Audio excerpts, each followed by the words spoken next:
Perfect. Okay.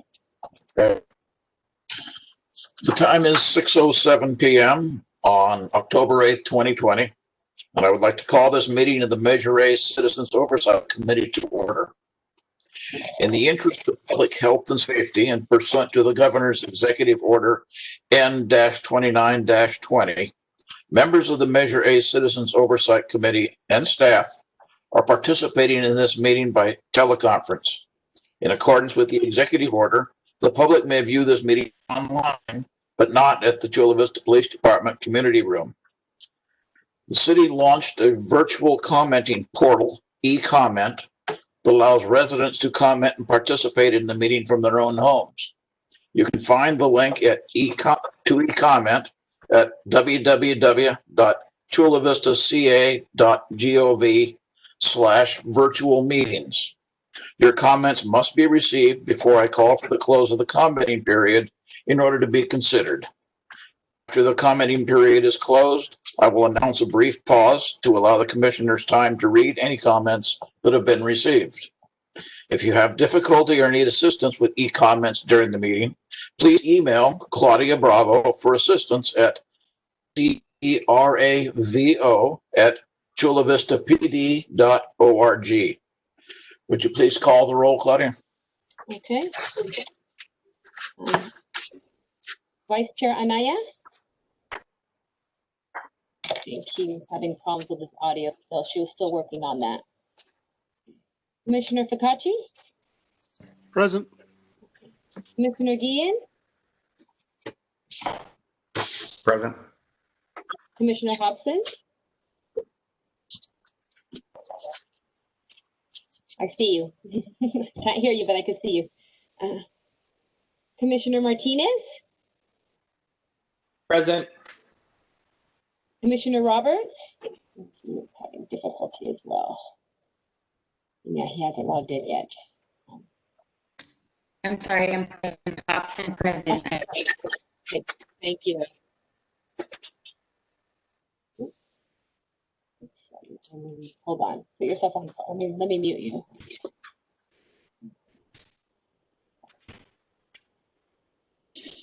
Commissioner Tessitore? Present. Commissioner Boland? Boland, I'm here. Oh, thank you. And Chair Stuckey? Here. Yes, thank you. Mr. Roberts, I believe, is having difficulty as well. Okay, so we have a quorum. Yes, we do. Okay. So the first order of business is the consent calendar.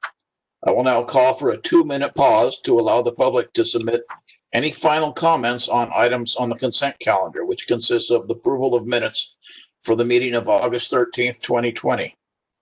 As a reminder, commissioners, please refresh the view of your screen to ensure new comments appear. Will you please present display the timer?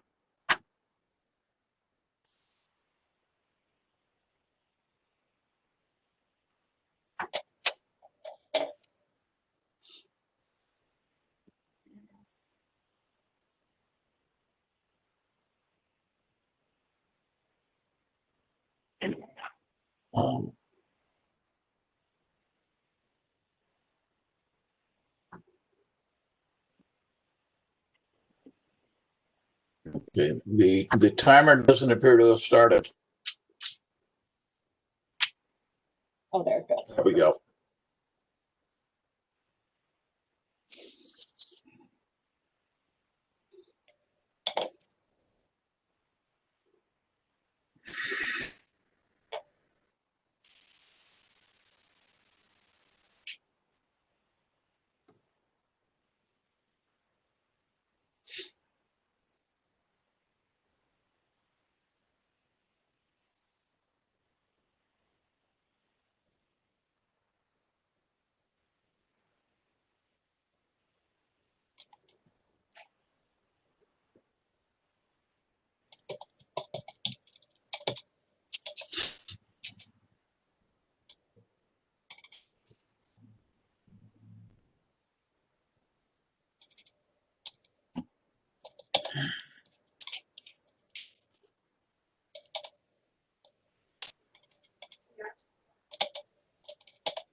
Okay.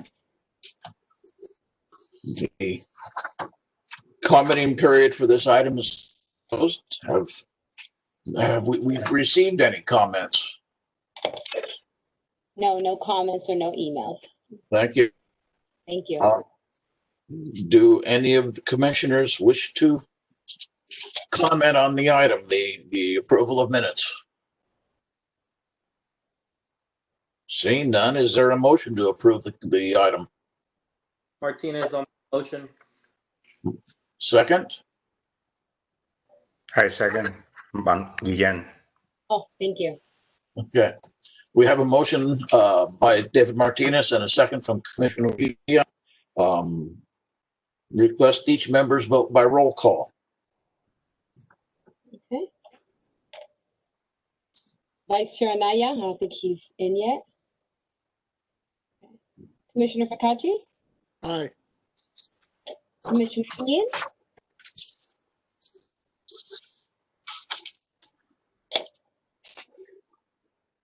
Commissioner Guillen? Sorry. Aye.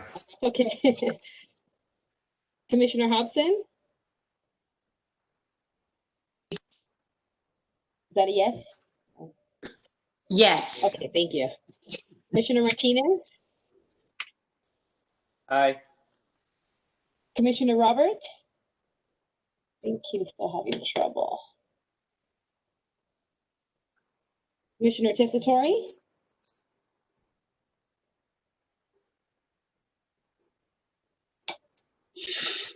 Did you hear it? I can hear you now. Thank you.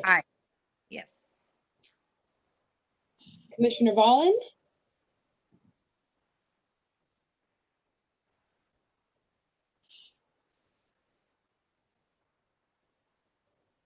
Commissioner Volland?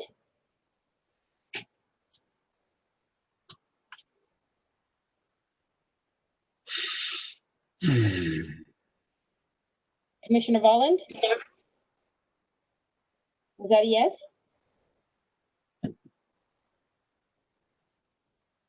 I cannot hear him. I'm not able to hear him. Saying yes. Oh, perfect. Thank you. And Chair Stuckey. Aye. Thank you.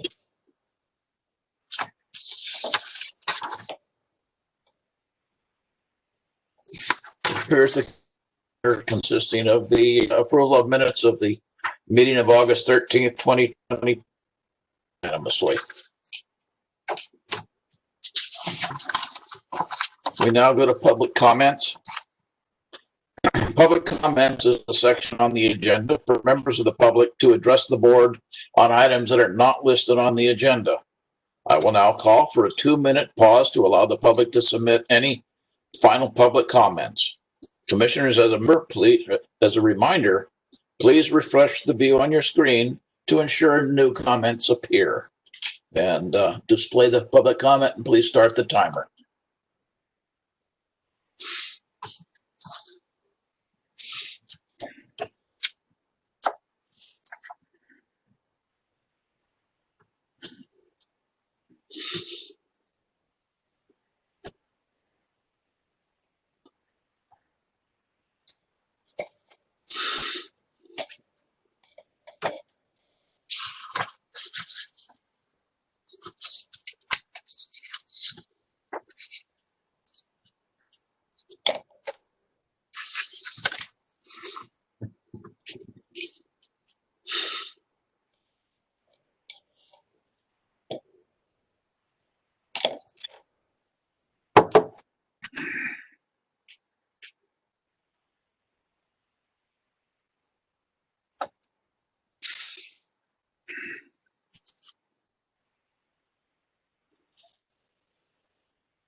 Okay. The commenting period for public comments is now closed. Have we received any comments from the public? I've received no comments or emails. Thank you. Thank you. The next item on the agenda is item 2. Is there a staff presentation?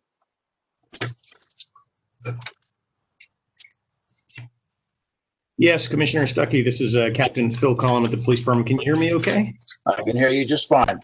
Great. I actually have some technical capability, which is a good thing.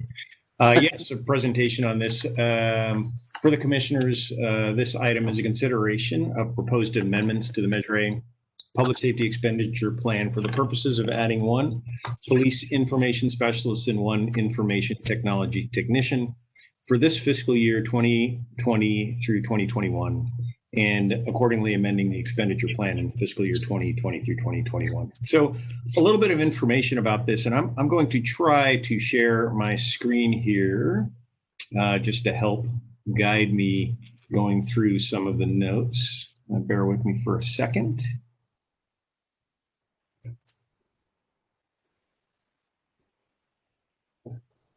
All right, so it's my hope that the commissioners can see my PowerPoint screen. Can anyone confirm that that's what you see? A City of Chula Vista Police Department Staffing Amendment PowerPoint?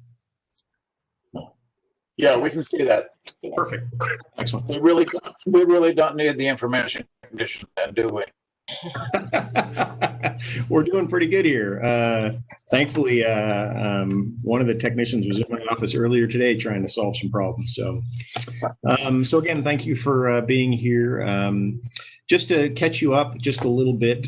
So since fiscal year 2019, Measure A has was passed, which was passed in 2018. Measure A has so far funded 32 new sworn positions and 14 professional support positions for the police department. And actually, by the end of next fiscal year 2022, Measure A is projected to have funded 35 sworn positions and 14 professional support positions, and that's based on the current Measure A plan. Back when Measure A was originally passed, the materials relating to the Measure A proposal discussed 29 sworn positions. So actually, we are 6 sworn positions ahead of what was discussed with the taxpayers back then. But we have always said that the needs of the policing organization would likely change over the course of time, and new revenues, new expenditures would become known, and this plan was always in a state of sort of continual flux and flexibility based on the needs of our community, quite frankly, and that continues to be the case today. So when we last met on August 13th, the Measure A COC voted to move up the funding of 6 police officers. That was supported in part by grant funds, and one of the things that you may remember is that resulted in a cumulative savings of about $750,000 over about 10 years. Now, at the time, I can actually remember answering a question from one of the commissioners about, well, you know, that's some good savings. And in addition, Measure A today has some balance based on the amount of revenue exceeding projected revenue by a little bit, and based on expenditures being lower than projected expenditures as we're trying to hire and train and fill positions. And I think all of the commissioners recognize the length of time that takes. So those salary savings coupled with better revenue means that there is some additional balance in the Measure A balance. Now, that additional fund isn't like lasting for long term, but if you break out that fund over a course of many, many, many years, that is some possible additional funds available every single year. So at the last meeting, when asked what do we plan to do with those extra resources, and we were applying a lot of resources toward ongoing projects and issues in our community. We were deploying more officers and extra officers in the field to apply to specific community problems. But we were still, one of the things I articulated was that we were still developing a strategic plan to better identify the needs, both current and for the next few years of the organization. And that strategic plan may indeed provide some better information about the needs of the organization. And so after some careful analysis, we are now requesting an amendment to the Measure A plan to add 2 positions in accordance with that, one of them being a public information specialist and one of them being an information technology technician. And I'd like to go through each of these with you briefly. So what you see in front of you now is the current public safety expenditure plan without these amendments into it. And this is the same one that was amended as of the last meeting.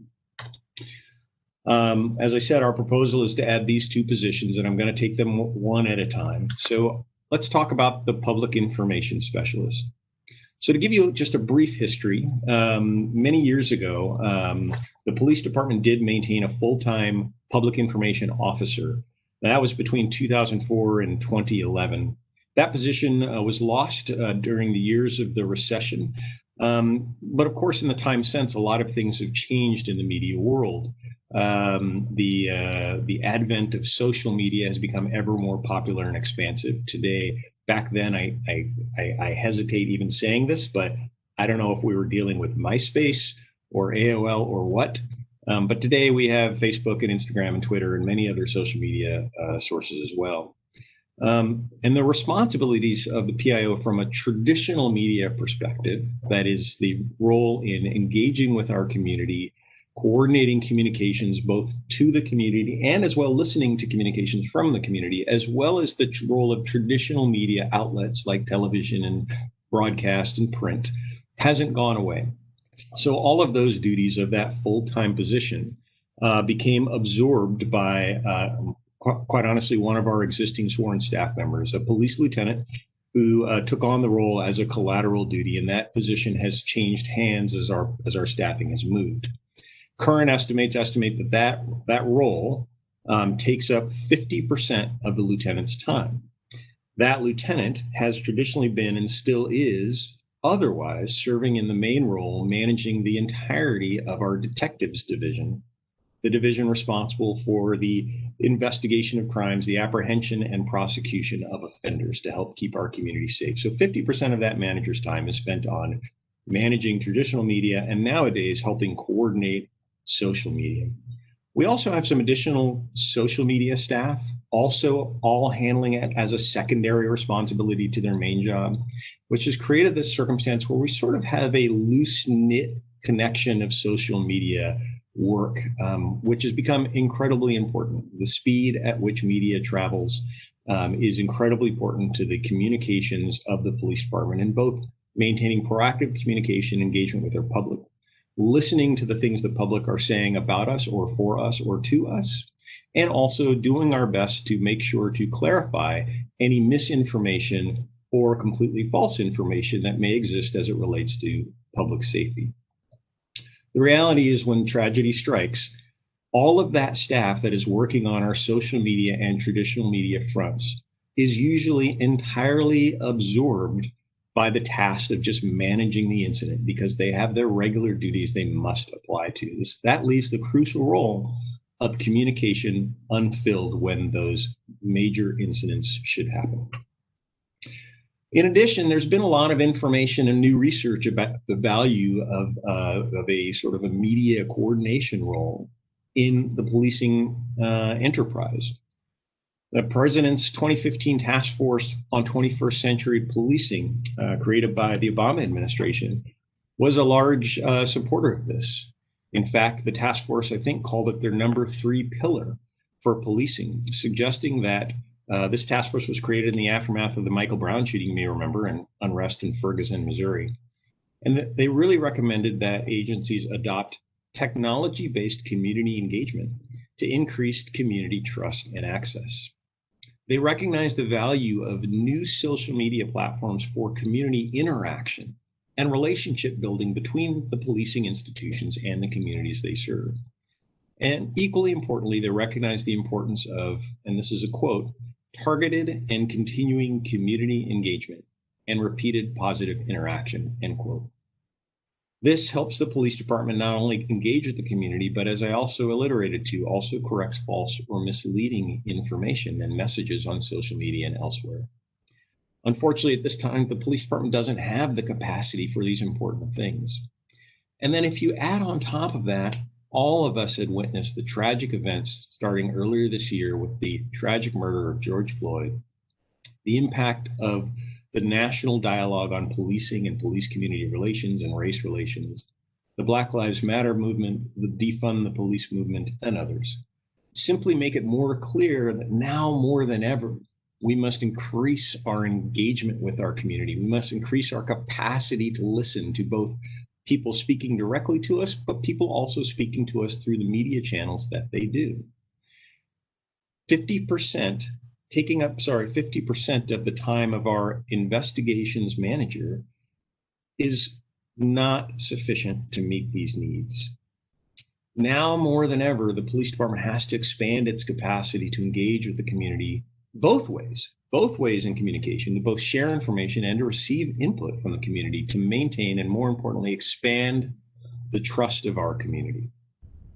Our very own strategic plan here in the police department calls for this. This plan was just being finalized. It's called SP20.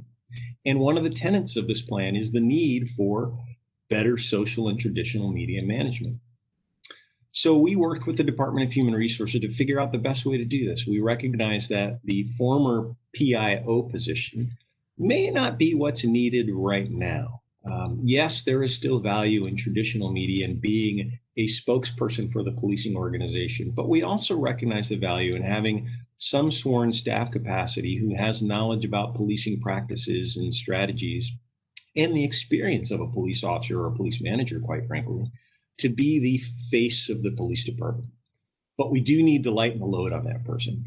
And we do need to pay attention to what's happened on social media in a proactive way, not just the reactive way we've been able to do with our limited staff. We need a social media coordinator to coordinate our loose-knit kind of ad hoc social media communication we're currently doing to better brand and strategize with the department on ongoing engagement with our community, both direct and indirect through technological means. This new role these days is more akin to a digital risk manager for organizations. They also serve a role as a graphic designer. After all, they say a picture tells 1,000 words. And if a picture tells 1,000 words, a video certainly can tell 1,000,000. And so that to some degree, they need to have some technical skill in audio and video production and how to actually reduce video to make it consumable by the public while still maintaining our transparency.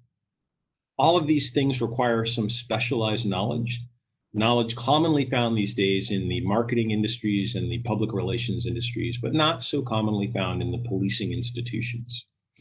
This includes media relations, communication strategies, marketing strategies, social media coordination, unified messaging coordination, proficiency in photography, videography, video redaction tools, audio redaction tools to protect the confidentiality of others before video is released, and of course, the time to dedicate to build both internal and external relationships without department mandated rotations required of our sworn staff, thus giving them the time to actually become proficient in this job over the long run.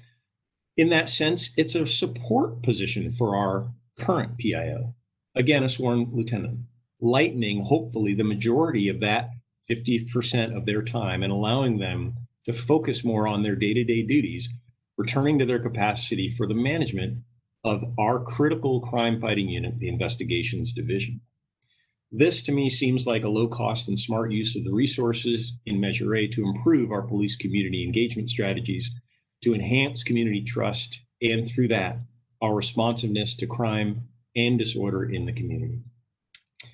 And then briefly to talk about the the information technology technician.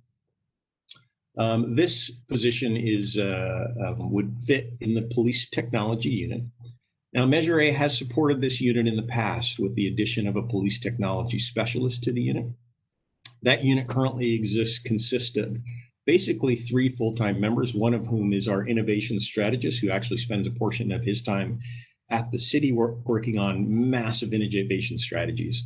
Things like our drone as a first responder program come from leaders like that who develop, consider those programs and make them functional for the policing organization on a technology front. But we still have a lot of systems to maintain, systems to manage, and we still have to provide end user support to knuckleheads like me trying to work a PowerPoint presentation over this very platform. So we also have a police technology specialist who focuses on sort of maintenance and management of systems and provides some advanced end user support. We have a senior police technology specialist who focuses on the advanced management and implementation of some of our innovation systems. But there is still a need for the day-to-day sort of low-level technical support. The person you call when your computer monitor is not working, when you can't get logged in, or the things we see day in and day out with lines of officers who have broken their roll call every day, are ready to go in the field and hit a stumbling block with their MDT in their car or their smartphone, and now have to wait in line to get police technology services before they can go out into the field, or alternately go out in the field either without the technical tools that help them do their job or without the confidence in those tools to help them do their job. So from this perspective, the information technology technician position is sort of a first tier technical support, freeing up the higher classes to focus on their primary responsibilities, managing the intensive systems we have, like our 911 and CAD systems, bringing in new systems and maintaining and updating those systems, which we're currently going on in our department right now, and creating new innovation strategies that help police officers stay safer and our community to stay safer. The PD, as everyone here I think knows, has been an innovation leader. And this is both in our region and nationally. Our drone as a first responder program has reduced response times tremendously as best we can tell. In fact, the drone itself, its average response time is a mere 96 seconds from the time a 911 call is first received. That's far shorter than the multiple minutes it takes a police officer to arrive. So these technological programs serve a huge value. In fact, may even save some dollars. Although we haven't calculated those savings, we know, for example, the drone program has helped avoid the need to send officers to date, 942 calls for service in our community. That's a tremendous savings of sworn resources. Our smartphone resources provide officers with mobile handheld CAD, computer-aided dispatch. These smartphones can be tracked for GPS for emergencies should an officer be in the middle of one. And other systems like streaming 911 audio live to the police car help officers hear a caller's 911 call live as it's happening, usually shaving off at least a minute in their response time and being able to hear the nuances of the call and what's going on as they're arriving, helping them better prepare. Our strategic plan also calls for this position. The whole goal is to respond to our technological needs, to enhance our capacity to be an innovation leader, but more importantly, to bring about better and more manageable technological resources in the hands of our officers and other personnel that support the policing mission. This is also a critical role and critically supported by, again, the Presidential Task Force on 21st Century Policing. I had one slide here. So these programs can result in substantial productivity issues for our staff when they don't work correctly. So this first tier role, again, seems to me a low cost, smart use of the resources to improve the capability and efficiency of our critical public safety officers and mission. Again, they are supported by the Presidential Task Force recommendation on policing. This one happens to talk about technology and social media, which I quoted to you earlier.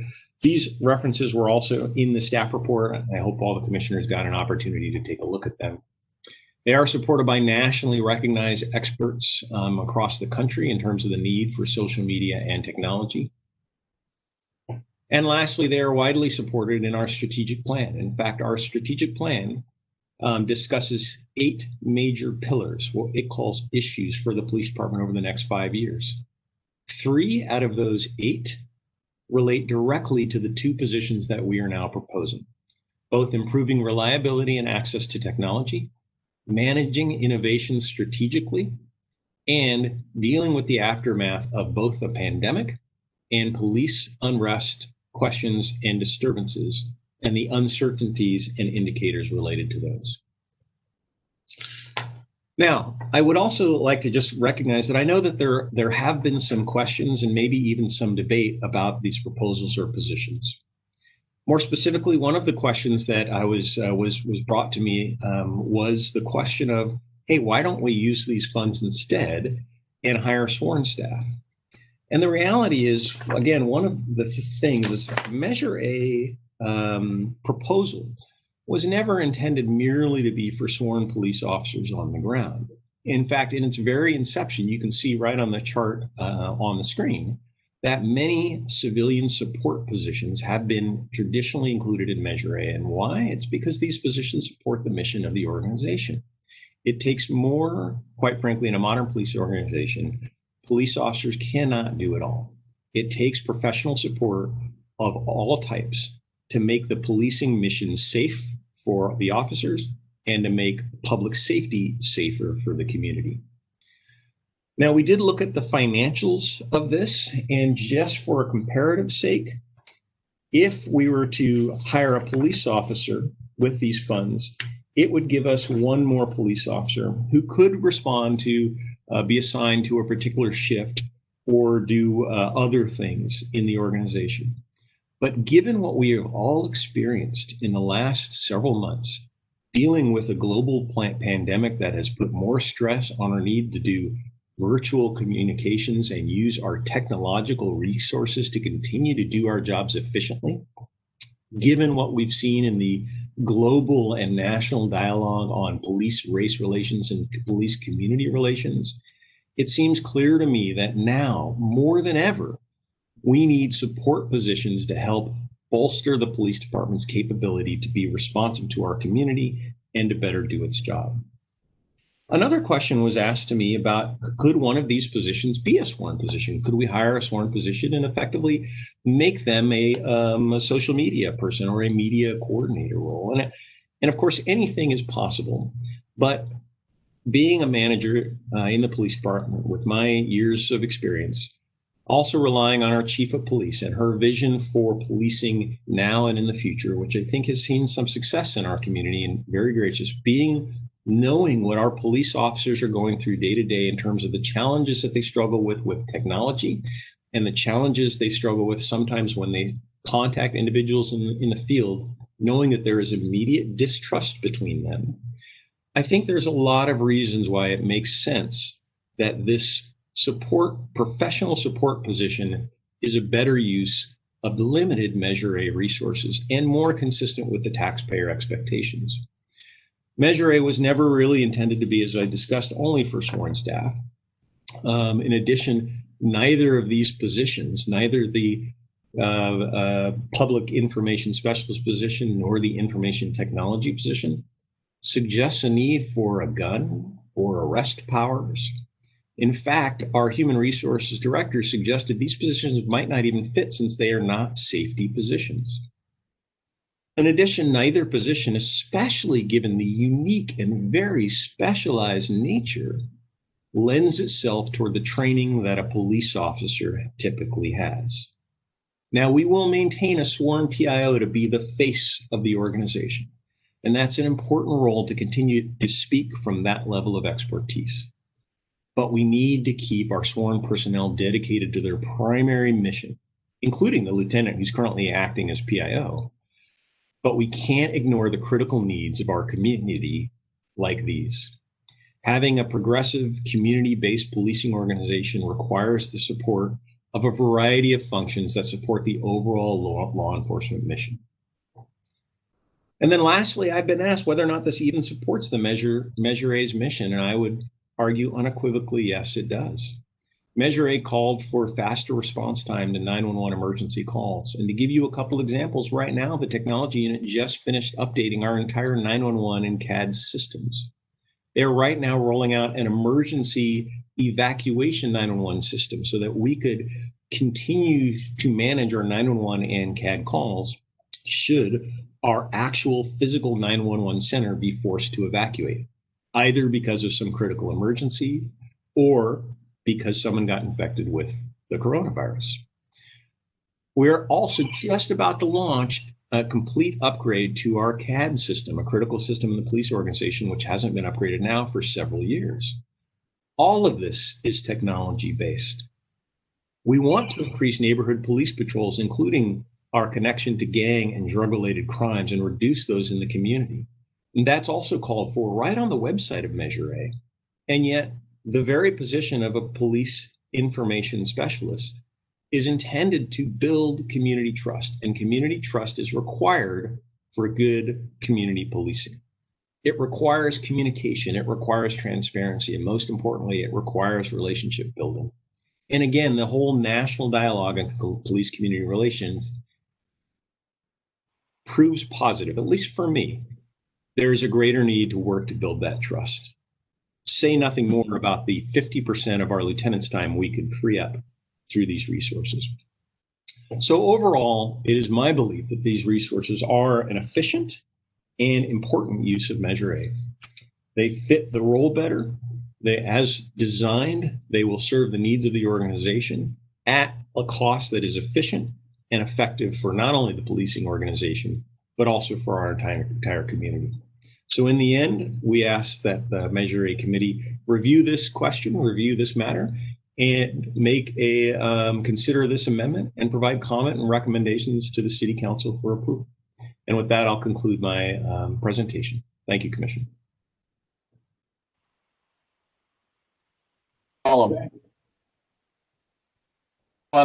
Have any clarifying questions for staff before we go to public comment?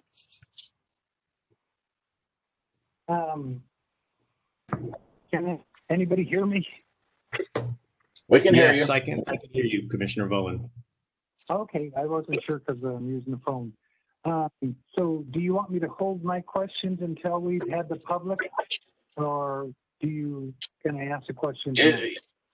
This is the time for questions that require a little bit of clarification of staff based upon their presentation. We can go into more lengthy discussion following public comment. Okay, I'll stay in here and okay. for a little while. Okay.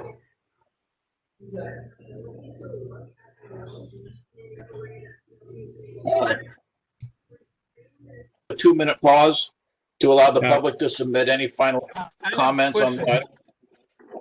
Commissioner Stuckey, I hate to interrupt. I think I was hearing somebody say they might have had a question, and there's another staff member. I think our Deputy City Manager Bacon might have had something to add, if you like. And I have a question as well. Okay. Okay.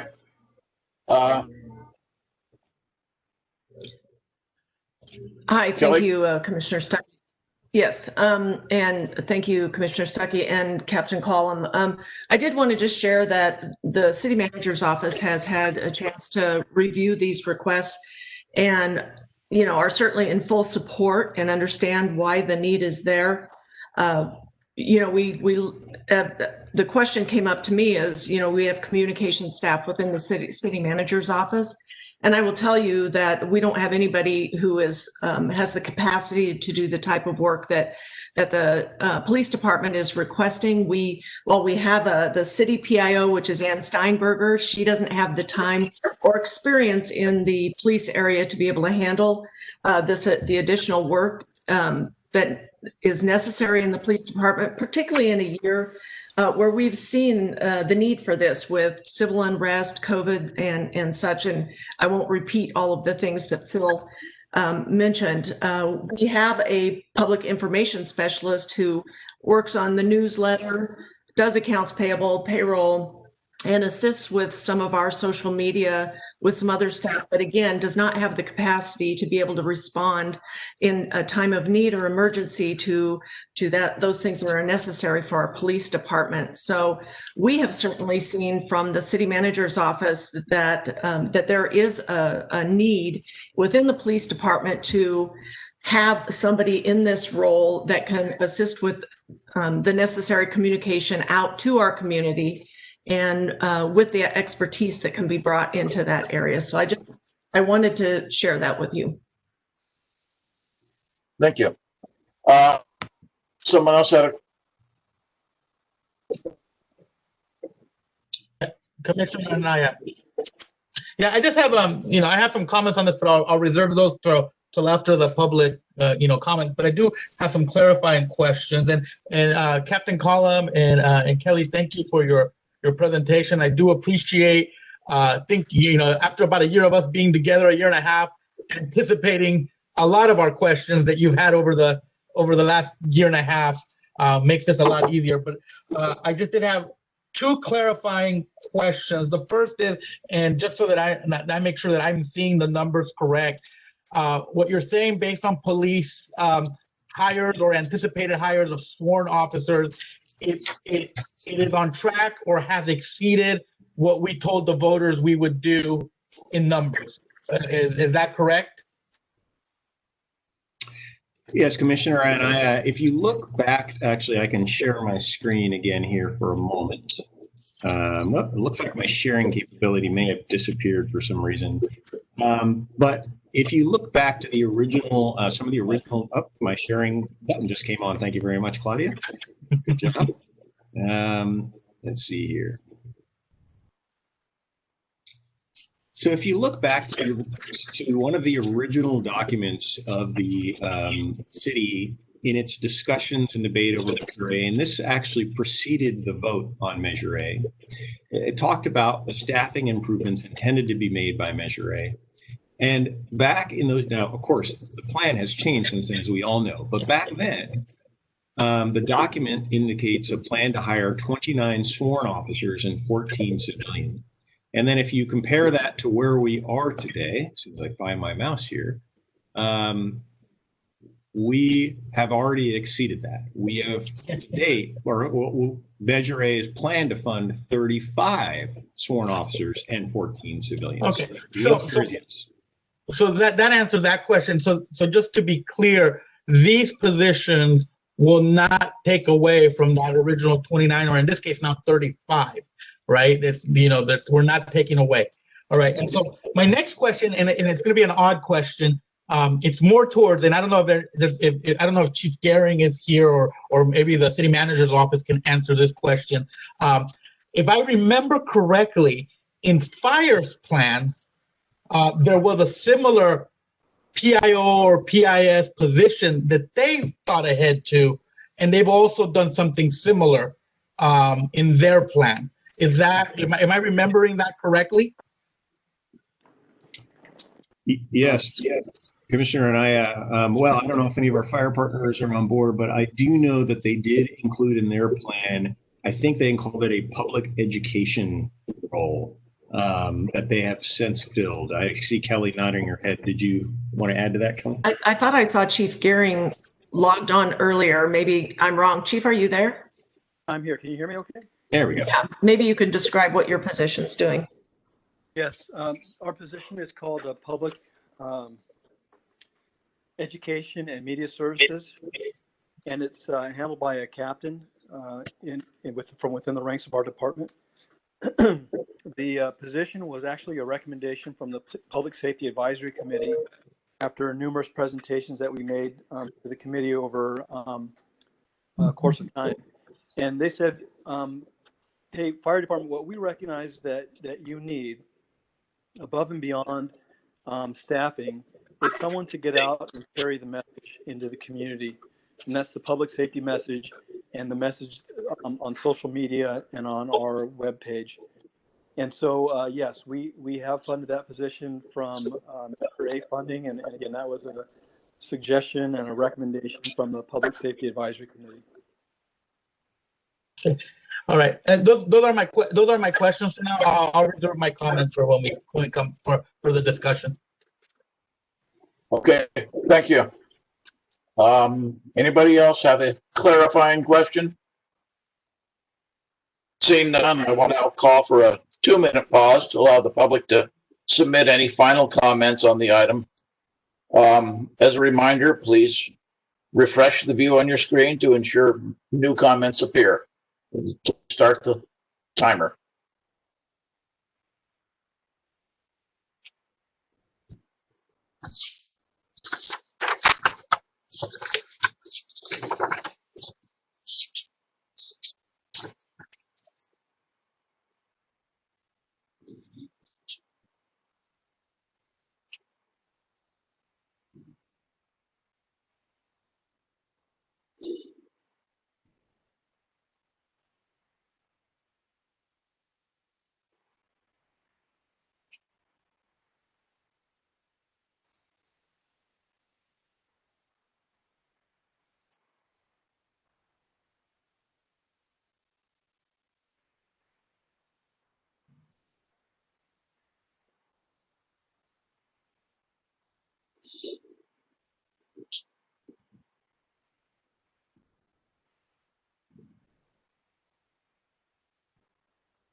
The commenting period for this item closed. Have we had any comments for or against this item? No, e-comments. Okay, thank you. Do any of the commissioners have any comment or questions? I do. Please.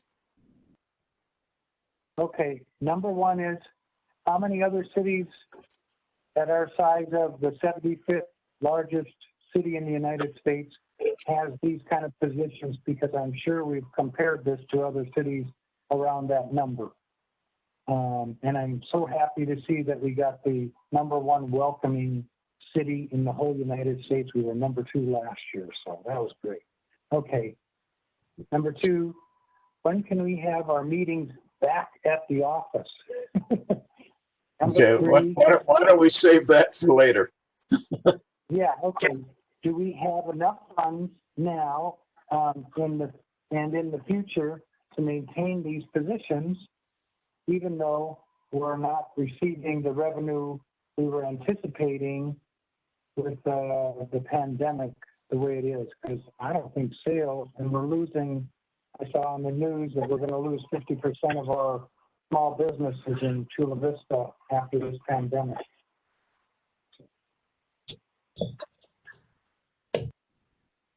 That's my three. Okay. Captain Collin? Yes, thank you very much. Great question. So I was actually looking up the data on the first question relating to comparative PIO roles around the region and searching here. In the meantime, if you don't mind, we can probably handle the third question, which has to do with the projected revenues, the actual revenues, which actually came in a little higher than anticipated given the COVID pandemic, it's my understanding, and the impacts on the overall Measure A budget. And Jonathan, I don't know if you're on the line and would like to address the budgetary dollar side of this. As far as the fiscal projections for the public safety expenditure plan, we have been experiencing salary savings since the inception of the Measure A dollars. So we started off with a $12 million fund balance as of July 1 due to vacancies from prior funded positions. So I see that David Bilby is on the line. He can actually talk about any future revenue forecast for these sales tax dollars. Yeah, thanks, Jonathan. Good evening, everyone. We actually did anticipate revenues going down. And just recently, over the last 2 weeks, we got information from our sales tax consultant as a result of the stimulus checks and unemployment checks coming in. There was more online sales than we anticipated, and we actually beat our estimates for Measure A and Measure P. And so we're not sure how that's going to play out in fiscal 21 because the next stimulus checks have not been approved, and the unemployment, extra unemployment benefits also have not been expanded. And so we do have concerns that it is maybe possibly not sustainable. But at this time, we're keeping with our budgetary projections, and we're not anticipating a significant drop yet.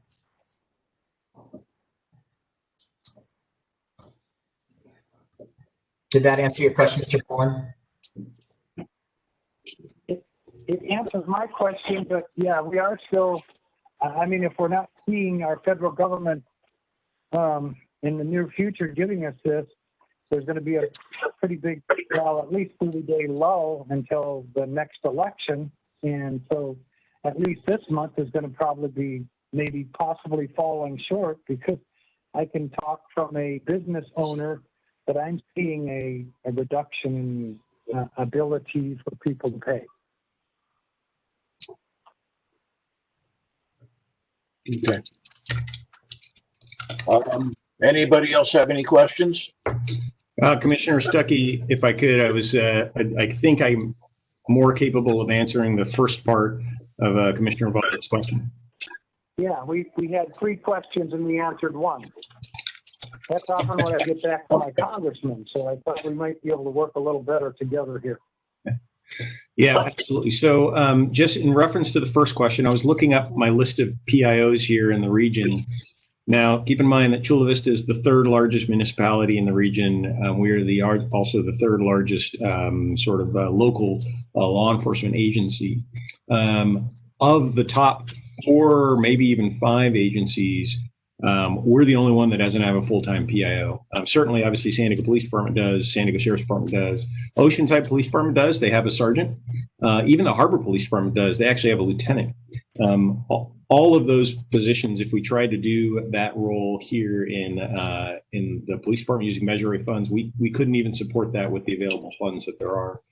And then I do not have data actually relating to departments around the country. I can only speak anecdotally. Last year, I spent the later quarter of the year at the FBI National Academy working with law enforcement leaders from around the country and around the world. And they represented organizations that ranged anywhere from organizations that were, literally a chief and 5 officers to massive organizations, NYPD, LAPD, Chicago, Cleveland, and so on and so forth. But I'd say a vast majority, not a vast majority, but a great number of those were of mid-size, medium to even medium small cities.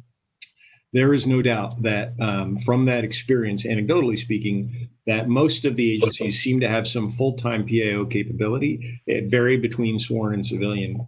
But one of the big lessons from that discussion group and those learning lessons, part of the learning environment there was actually a 3-month class in modern police community engagement and messaging coordination. And there is no doubt there that the need for full-time sort of public engagement strategy person was highly, highly recommended. And again, that's reflected by experts in the field. And that was before George Floyd and before what we're currently experiencing. So I just think it highlights even more how the need is there today.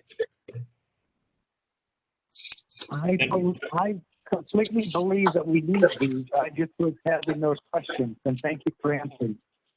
Absolutely. And then I think your third question, if I remember right, had to do with the meeting location. And I think we could probably, Commissioner Stuckey could probably get to that later on after this item. Okay. Yeah, thank you. I don't think anyone knows the answer to that question right now. Okay. Well, okay. I just want to point out that the Senior Patrol is back in having our meetings there. So that's why I was asking. Okay. Thank you. Does anybody else have questions on this item? I got some. Yes. Go ahead. I guess I have quite a few comments that just I wanted to mention. Some of these I already talked with Captain Collum.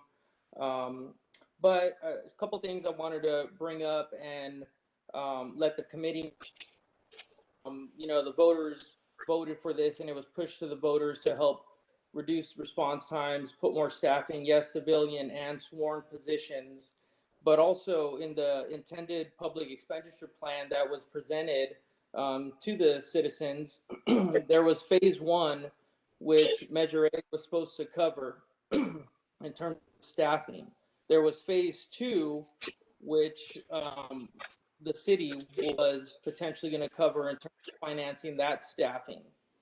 I've asked every single elected official where they're going to get more money to fund police staffing, and not one of them can give an answer.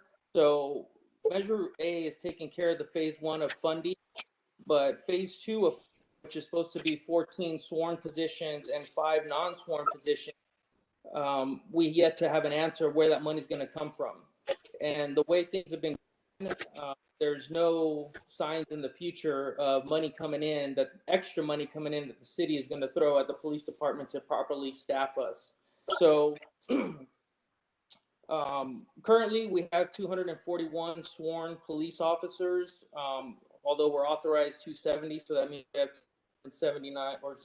29 vacancies. But with the population of 270, that means our officer to citizen ratio is 0.89 for every 1,000 residents. The countywide average is 1.3 officers per every 1,000 residents. As you guys see on this expenditure plan, we're supposed to add 3 more sworn positions next year. That would give us a total, if all the positions are actually hired and staffed. Total sworn of 273 positions. The census is supposed to come out next year. Some people are guesstimating 290 to 300,000 in the city. If we use that 300,000 number and we have 273 sworn positions, that puts us at 0.91 officers per every 1,000 residents, which is still far below the 1.3 officers per 1,000 for the county. And we're definitely the lowest staffed in the county and second lowest staffed in the state last time I checked. So I think it's critical with no help coming from any other means besides Measure A, that any positions moving forward be sworn positions. We have the Bayfront that's supposed to be completed by 2024. I've asked every single elected official, where are you going to get money to staff cops for that? Not one can give me an answer. We have Millennium Project that is blown up on the east side. There's supposed to be a university there as well. So we understand the needs for these positions, but we also feel that Measure A isn't the proper funding source for the positions, especially since we're in such dire need for sworn positions, and especially how quickly the city is growing and just continues to grow. So again, I think the voters wanted to see response times come down. They have seen some response times come down. I know our drone has helped out significantly with the response times, but also the sworn police officer there on the call being able to take action. The drone is a tremendous help, don't get me wrong, because we can see what's going on prior to us getting there, but the drone isn't able to deal with the call at hand. You need a sworn police officer there on the scene to be able to take care of whatever the situation is. So that's basically my 2 cents. And I don't know if anyone maybe from the city side can answer the phase 2 funding for those positions, because till this date I haven't had any answers where the city get the money for this phase 2 of staffing and funding. Thank you. Does anybody from city management care to respond to those comments? If I can, Commissioner Stuckey, I can just, in terms of the phase 2, I do have a little bit of background on that. Of course, I can relate that I am unaware. So I'm unaware of any known plan right now for the resources to fund phase 2. But I will add that at least one of these 2 positions that we're trying to fill, the information technology technician, was part of our proposal to City Council back in 2019 for phase 2. So we're actually fulfilling a portion of phase 2 through this very proposal that's in front of us today. The other portion, the public information specialist position, was not part of that original proposal in 2019, although we've always known it, how important that position is. But again, I think the events of the last year with both the global pandemic and the overall police community relations dialogue has made clear how critical that position has become just in the last year, especially. So I think also Deputy City Manager Bacon may have had some comments to add. The only thing I was going to add was, they did have a full-time civilian PIO position in the police department leading up to the Great Recession, and with all other many other cuts in the city, that position also was cut. But I'll just go back to what I said earlier. I certainly understand the need and desire to keep up with our sworn positions within the police ranks. There are some of these support positions are critical in supporting the sworn officer positions, and whether this is sworn or civilian, either way, the PIO or public information specialist supporting a PIO is something that we don't have anybody else in the city that can fill that role. And so we do see this as something critical that, as I mentioned earlier, that city management supports. So as far as other funding, I mean, we're still trying to get through COVID. We were very fortunate. We were glad that our tax numbers, and probably due to the Wayfair decision, that and all the people that were purchasing things online with their stimulus money, that, you know, our sales tax did come in higher, but again, we don't know that we can sustain that as Finance Director Bilby mentioned into the next year. And so, you know, this is a position that we see as critical, and this is a way for the city to fund it. We don't know that, given, you know, where we will be next year and how long we will be in this situation with COVID, that we're even going to be able to do anything out of the general fund. So that's all. If you guys don't mind, I could provide some clarity to Mr. Martinez. Mr. Billy, go ahead. All right. So back when before this committee was formed and there was the Public Safety Advisory Committee, we discussed funding options. And when we talked about phase 2 at that time, we knew that Measure A would fund the vast majority of the immediate need. But when we did that exercise where we put various funding sources, we knew that we were taxing the taxpayers, the constituents, at the maximum amount we could. The other options we put on the board, like property tax increases, were not feasible because we were already taxing our citizens so much with Measure P and then with Measure A. And we really appreciate that support of the community in providing this, because both are critical to the city.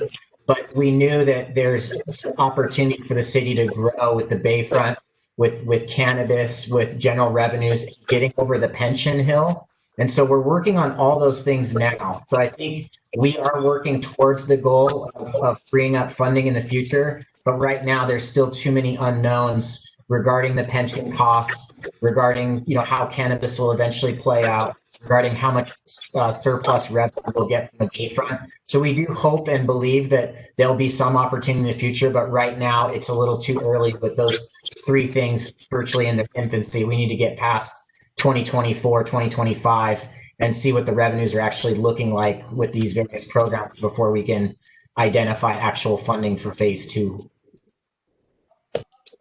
Chairman, if I can ask one more question. Chairman Stuckey? I have a couple of comments in regards to the discussion. Mr. Bilby, thank you for sharing that, because that's exactly what I was thinking and remembering back to the Public Safety Committee.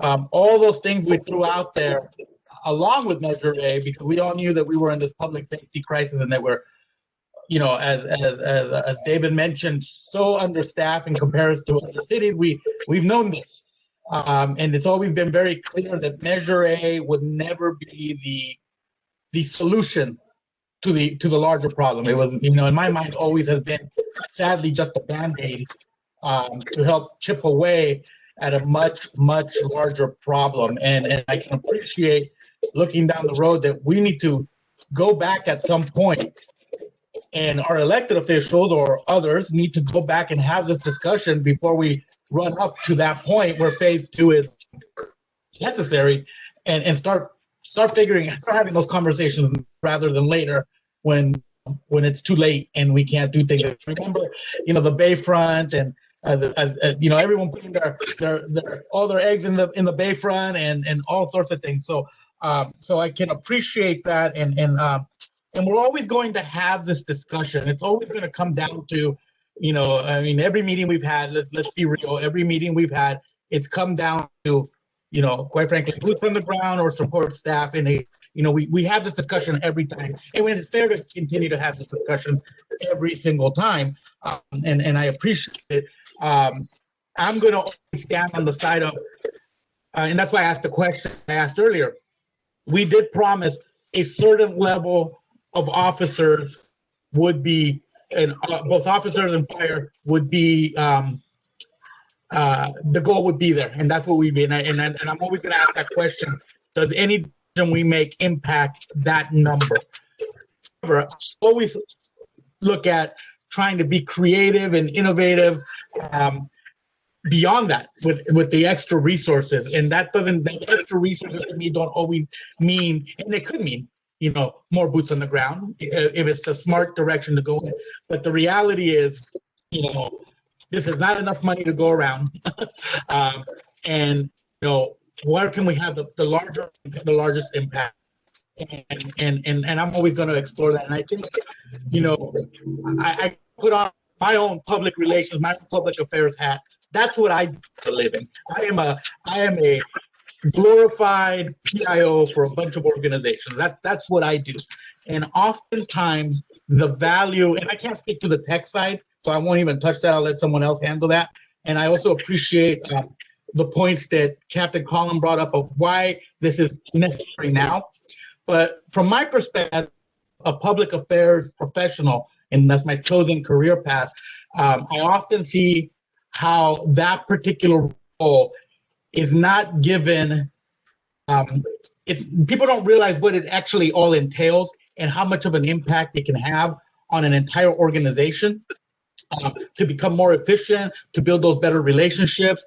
I often think as I look at, I work with a lot of, large clients throughout California, some municipalities, including things like Sandag, and I think to myself, man, why is always the community outreach component the last one funded, the last consideration? I mean, I'll sit here and I'll be the first to advocate for our city manager to double our communications department and give, and by that I mean that now equals 4 people rather than 2 people at City Hall. I think Ann Steinberger does a phenomenal job with what she has, and she could be doing, and she has so much more, right? I think the fire department was wise in including this position strategically in what they were going to do, because PIOs, public information folks, and public affairs professionals bring so much to the table that people don't think about.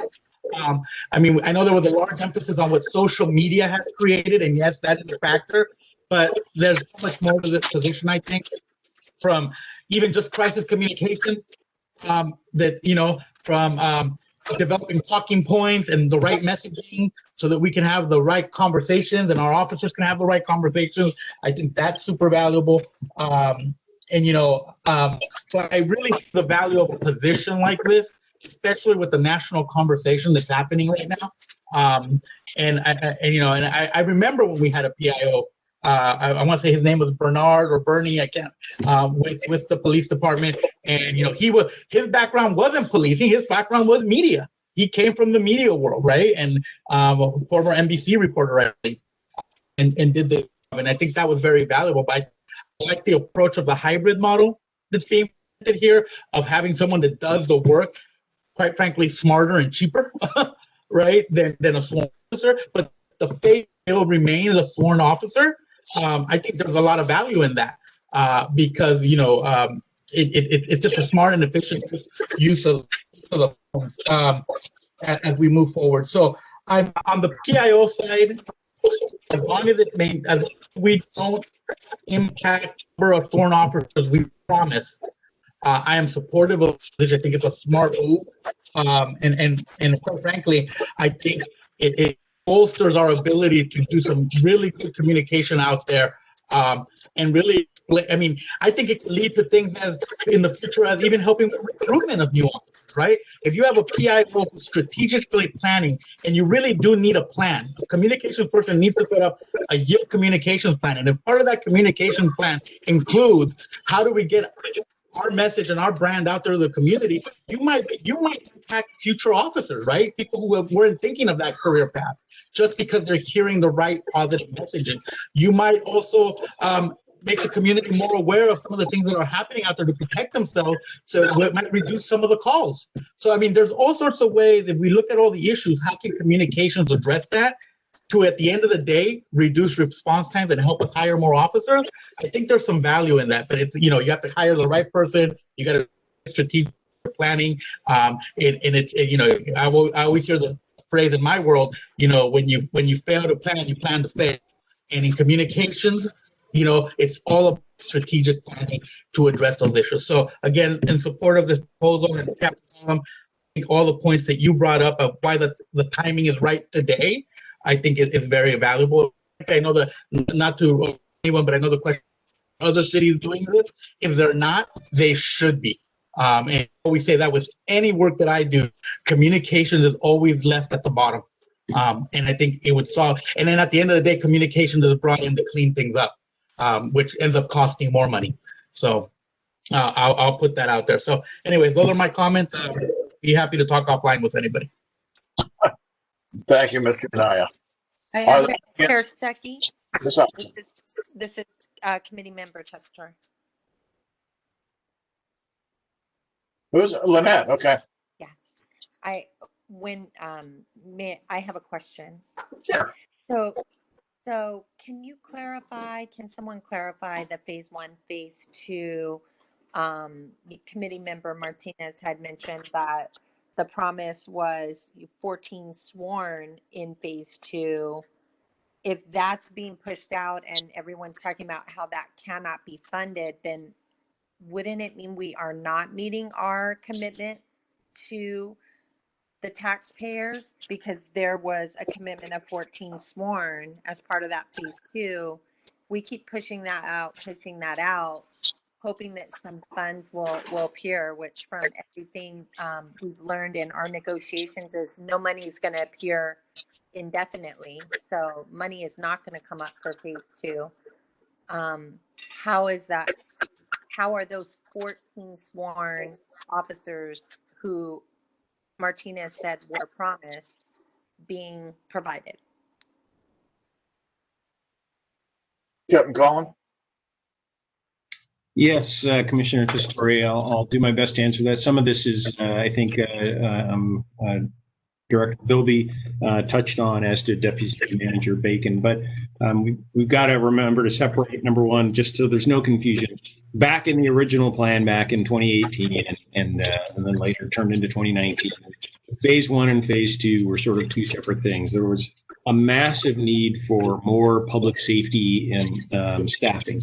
And when it became identified how many resources might reasonably be available from a number of sources, as Commissioner Anaya was referring to and Director Bilby, it became clear that I think, according to the Public Safety Subcommittee back in the day, or advisory committee, that the tax measure was the best and, quite honestly, only resource, I think, at the time. I don't want to put words in anybody's mouth, and that could only fund so much. So as a result, that large, massive fund was kind of split into two phases. Phase 1 was intended to be supported by Measure A, and again, that was requesting 29 sworn and 14 civilians. And just to clarify any question in that, this proposal does not remove any of those. Quite honestly, we've already beat that mark with a plan for 35 sworn and 14 civilians, and this proposal is not removing any of those. So that was all phase 1. Now, the phase 2 we're talked about, just like phase 1, a combination of sworn staff and civilian staff, professional staff.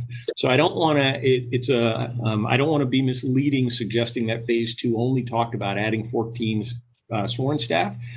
That's true. It did talk about adding 14 sworn staff, but it also talked about adding several civilian staff. Specifically, originally, it was 5 civilian staff. And so now, where the funding source for phase 2 might come from has never been known. And there have been, proposals and discussions to try to figure that out. But as Commissioner Anaya was relating to, there is not a known for that at this time. And so we in the police department, we've always been focused on what are the resources that we have available and what's the best use of those resources for what the current needs in our community are, given our community's expressed demands, expressed expectations, given our chief's desire to run a progressive, compassionate, and community-based policing organization. And so I don't, this is my own personal take on it. I don't know that it's fair to say that these positions are somehow taking away from another phase, when in reality of those sworn positions in phase 2, phase 1 alone, Measure A has filled 6 of them. Remember, originally phase 1 was only supposed to be 29 sworn, and Measure A has filled 35. So we've actually, again, more than beaten that mark. The reality is we are faced with the situation we're faced today in policing, both as a profession and locally. We are faced with the position we're faced today in terms of policing and the relationship to technology. And on both of those two fronts, my chief of police vision, and I think a vision that is consistent with both the rest of city staff, city council, if I could be so bold, but certainly our community, which we are as in tune as we can be to, just to suggest a great need for better, more direct, and more coordinated public engagement in all of its forms, and the application of better technology tools to further the leveraging of innovation, creating efficiency, and freeing up the sworn resources, plus the additional sworn resources that Measure A is funding to do the job that our community needs them to do.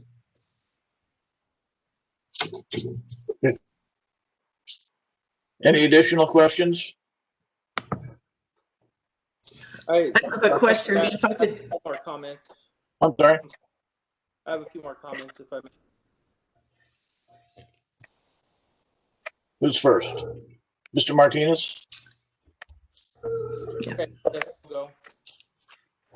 So just to comment on what Mr. Anaya said, correct, Measure A has fulfilled the promise to the voters in terms of the amount of staffing that we said we were going to give on sworn. And Captain Collum is correct. We've actually gone above, and thank God that, because as you've heard, no one can answer where the funding is going to come for the phase 2 positions. And I'd also like to mention one thing I forgot to mention prior. July of this 2020, we were supposed to get 5 additional sworn positions out of the general fund, but we were not given those positions because the city said they didn't have the funding for those. July fiscal year that started in 2019, we were supposed to get 5 additional sworn positions out of the general fund, which we did not get either because the city said they did not have the funding to give us those positions out of the general fund.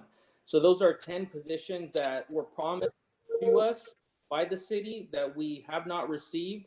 So yes, Measure A is so far withholding its promise to the voters, but our elected officials and city is not holding their promise to the police department and the citizens in terms of what they were going to provide on our staffing. So I think that's why it's critical any additional monies that we have in Measure A be pushed to sworn positions, because the size of our is growing significantly. It's going to continue to grow. And, you know, you've heard from our city officials here that they do not know where the funding is going to come from to fund any more officers beyond Measure A. Thank you. Okay. Ms. Bacon, I see you're unmuted yourself. I did. I just wanted to make a couple of comments. While I will never disagree that having more officers is not important and valuable in the city, we're talking about non-sworn positions here and the importance of them. And I just feel like I'd be remiss if I didn't talk about the fact that over the last year, we've seen what good communication can do to cities and counties and states and organizations across the country, and what bad communication can do. And having individuals working as PIOs and public information specialists is critical, and in our ability to reach the community and share our messages and get critical information out and respond to social media. And I think that's what this position is. And I think it's as critical in the police department in having that good communication as anywhere, any place. And I do believe that Commissioner said it best when he talked about how critical the communication is. And so I just want to focus on that part of this and not say it in a way that it doesn't value our sworn officers, because we certainly do value sworn officers, and we recognize that that's important, but so is our ability to communicate with our community and our ability to keep things in, avoid civil unrest that we've seen in other parts of the country where they didn't have good communication. So that was just my only comment I wanted to share. Thank you. Mr. Bilby.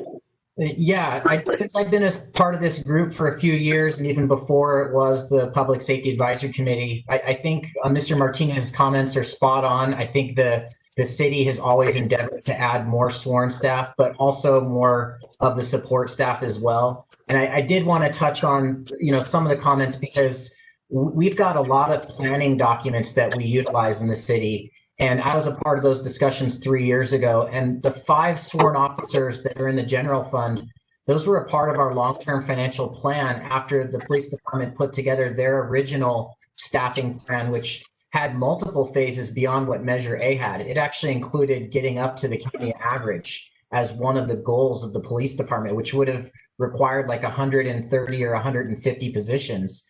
And so the committees were formed, and Measure A was ultimately voted on to, like Mr. Stuckey said earlier, and Mr. Anaya, about trying to chip away and get to a good spot. So I wanted to reiterate that there wasn't any promises made by city management or staff. There was goals stated clearly in a plan, and those plans were based upon revenues coming in.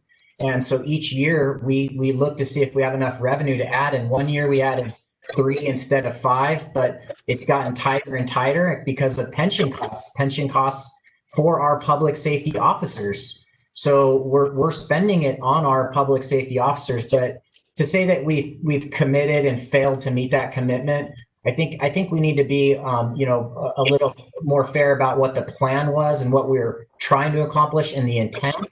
But at the end of the day, we're doing the best we possibly can with our money. We're not adding a lot of staff in other departments. We've continued to grow public safety as a percentage of our budget, and that's all we can do. We really can't do a whole lot more than that. So I wanted to let the committee know that there wasn't a broken promise or a broken commitment to the council or to the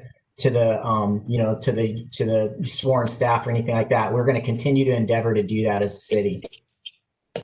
Thank you. I have a question. I have a quick question. Sure. Go ahead, Mr. Heath. Thank you for the presentations. I think they've been very informative. My only question is, I remember reading in the materials that if we hire a full-time PIO, that would free up the time of a lieutenant, because my understanding that right now a lieutenant is doing this work 50%. Is that still the case? In short, Commissioner Guillen, yes, that is correct. So right now, the role of a POA is being filled by about half the time of a sworn lieutenant, so 50% of their time. Now, the reality is I first want to just make abundantly clear, this role that we're anticipating, that we're proposing at least, isn't really a full PIO. They're not sort of the face of the organization, but they do serve some really crucial, not only coordination roles and strategic roles, but also take a large portion, we hope, of that 50%. Actually, I'm quite confident of that 50% off of that lieutenant's workload, because much of that 50% isn't actually standing in front of a camera and communicating. It is coordinating press conferences and press releases. It is coordinating with our, like that, remember that I talked about that sort of loose-knit connection of social media people. It's coordinating with them on social media strategies, and then helping lead that to make sure that it is consistent with the message that the lieutenant is giving on camera or is giving in press releases. And so we anticipate that everything I just mentioned, quite frankly, except for the on-camera portion, would be absorbed largely by this position. And I don't want to take away from any of the suggestions here as well. Like I would happily take a bunch of more sworn officers in a heartbeat. Commissioner Martinez is abundantly correct, as I think every commissioner here recognizes. Public safety staffing continues to be a struggle for the police department and for this community. And we're just at the place now where we recognize we believe, well, not we believe, but there are the funding to support some additional staffing. There is not enough funding to support, say, a sergeant role like is done in Oceanside PD or a lieutenant role at Harbor Police, but there is some support for 2 staffing positions that take 50% of a role of a lieutenant and support the organization in a lot of different ways. So this is less about from my perspective, the need for more officers. Oh yeah, we could use a heck more boots on the ground. I don't think our chief or anyone on this commission, for much less for otherwise, and our chief will keep working toward those. You merely have to ask Deputy City Manager Bacon how fervently she does that. But in the meantime, we do have some critical needs we need to do to help support the officers in the field. Thank you for clarifying that, Captain Collum. I just want to say I really appreciate everyone's comments. I think everyone has very valid points. We are living in a very critical time where information is absolutely necessary in every way. And it's always great to be ahead of the game, as we've always been, I think, in Chula Vista. I fully support the Chula Vista Police Department's plan. I just wanted to throw that out there. Is that a motion? Can I had some comments. Yes, after the comment, if it's still possible.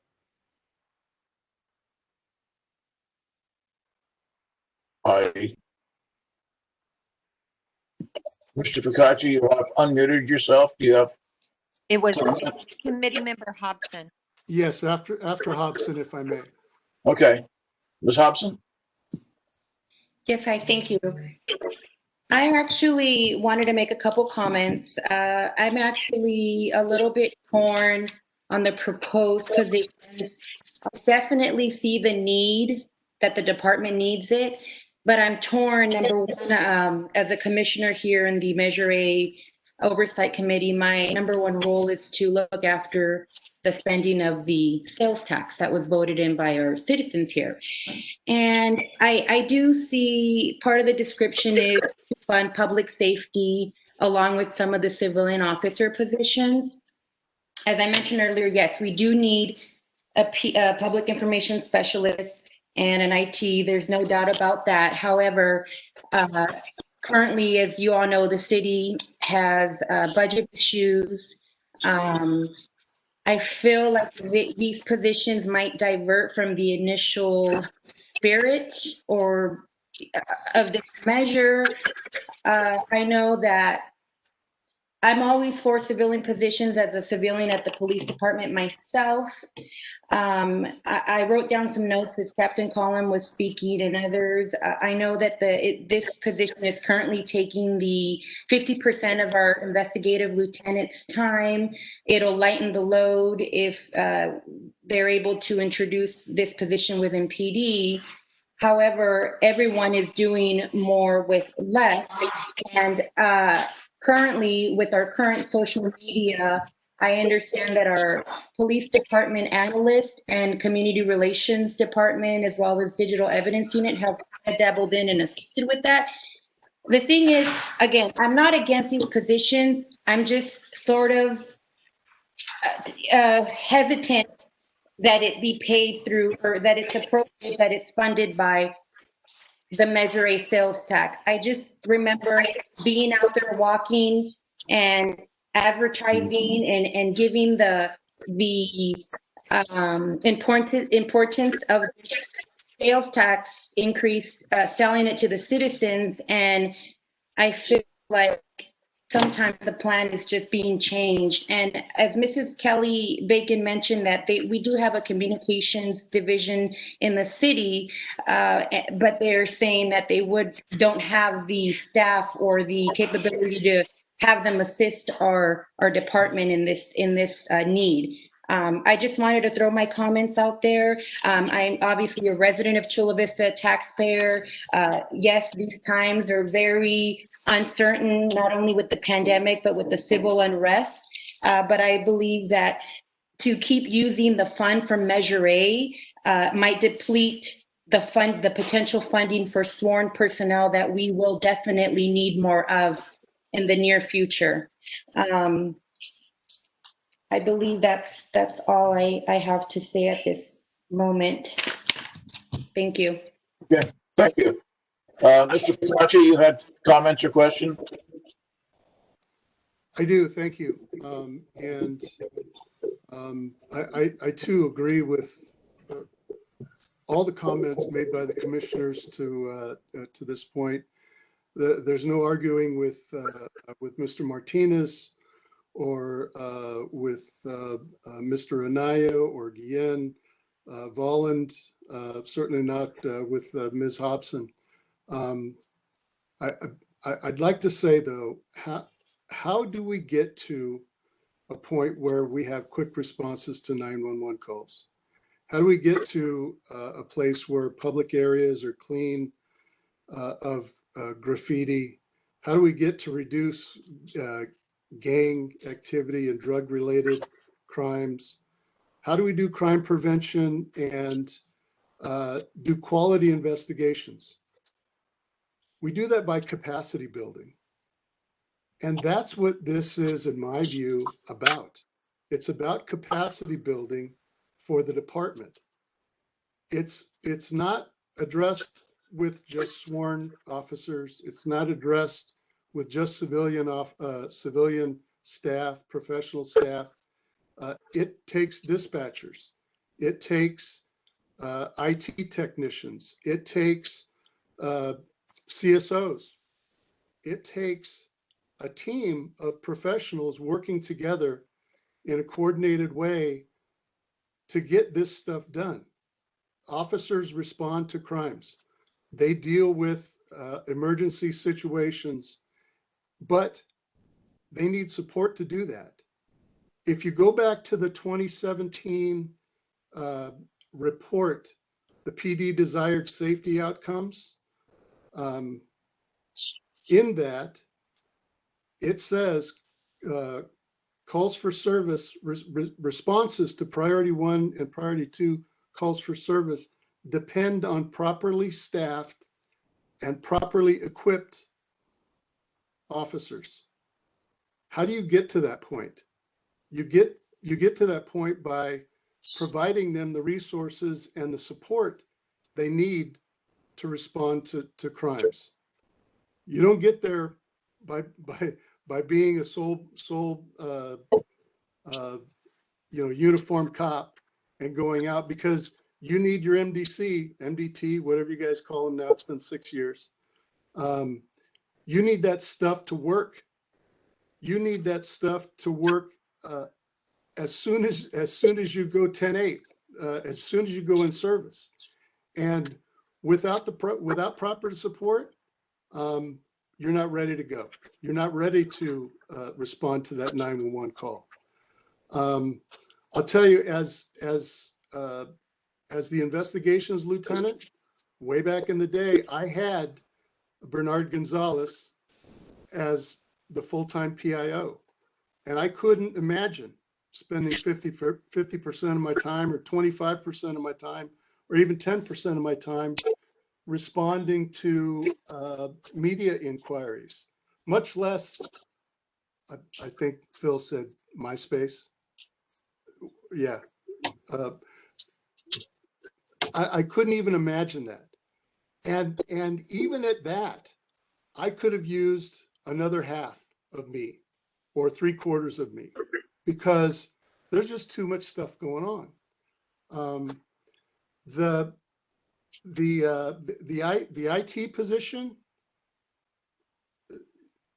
absolutely 100%, as I stated previously, just so critical for officers, for patrol officers who are going to be out on the streets, to be ready to go and do their jobs. You can't wait to get your MDT up. You can't wait for the phone to be working. It's got to be working when you're ready to go to work. Just one observation. So I looked in the 2017 desired. Oh no, strike that. In the 2017 Public Safety Staffing Strategies Report, and the ratio of sworn to civilian professional staff was about 30%. What is proposed today brings us to a ratio of about 30, actually I think it's like 30.6%. And the ratio proposed today is 31%.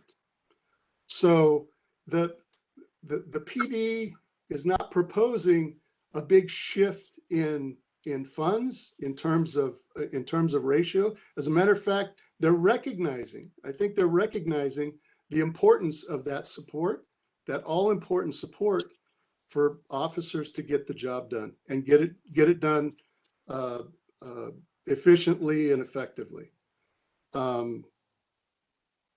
The IT thing has been a big gap for a long time, and with technology increasing at its current rate.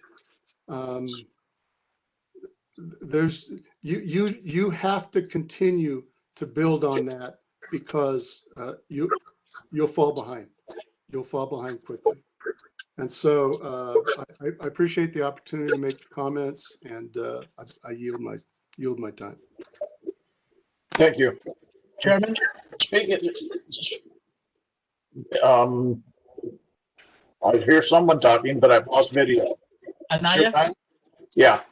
And then testator, please. Okay. Quickly. So I'll be brief here. One thing that just comes to mind, and maybe this is just, I think the precedent has been set with fire doing something similar. So I think, that gives me some calm in doing this. However, the comments about that we are still understaffed, those don't weigh lightly on me either. And I believe there is a motion on the floor already that needs to be seconded in regards to approving this recommendation. However, I'd like to see if we can consider maybe adding on to that motion, not just approving this recommendation, but I think after Measure A passed, I think a lot of people just said, oh, we got a solution, and backed off. And I think the comments David made in regards to our council not having an answer really bothered me. Not that David made those comments, but that our council doesn't have an answer for that. And I think it's okay for us to say something along the lines of like, yeah, we approve this staffing recommendation in the plan. However, we would also recommend that city staff or council reconvene this public safety discussion on what to do now. Just past Measure A doesn't mean that we're out of the woods. And this conversation needs to continue and needs to be accelerated, because the public safety crisis that was declared is not over. It's clear from the conversation here. So I'm comfortable seconding the motion, but wondering if we can make either a comment of that sort, or even add it to the motion that as Measure A, we support this, but we really still see there's a bigger issue here, and we think somebody needs to have this discussion. Thank you. Let me respond to that for a second. I would ask City Attorney Lugans to respond. My understanding is that the marching orders of this committee are to review the items and recommend their approval or not to the council. I'm not sure that we have the order, the authority to direct council to do anything else. And Mr. Lewis may correct me. Yeah, can you hear me okay, Mr. Chair? Yes. Very good. Hi, good evening, everybody. There is, on the lines of what Commissioner Anaya suggested, that would be within your purview and appropriate. Sometimes things get a little muddled when you try to,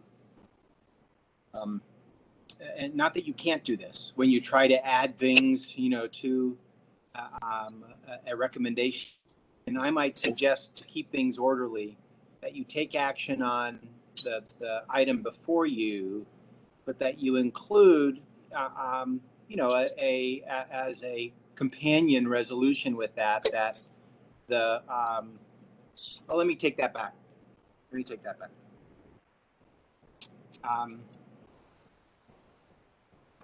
It would be probably better, given the way that the item is agendized, and the maker of the motion can certainly incorporate this, to include a recommendation of the